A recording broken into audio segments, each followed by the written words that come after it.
భారత్ 180 న్యూస్కి స్వాగతం. సత్యసాయి జిల్లా గోరెంట్ల మండలం జోనండ్లపల్లి గ్రామంలో ఎన్డీఏ కూటమి ఎమ్మెల్యే అభ్యర్థి సవితమ్మ ఎన్నికల ప్రచారంలో దూసుకుపోతున్నారు.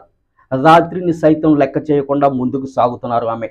ప్రజలు ఆమెకు గజమాలలు, బాణసంచా కాల్పులతో ఘన స్వాగతం పలికారు.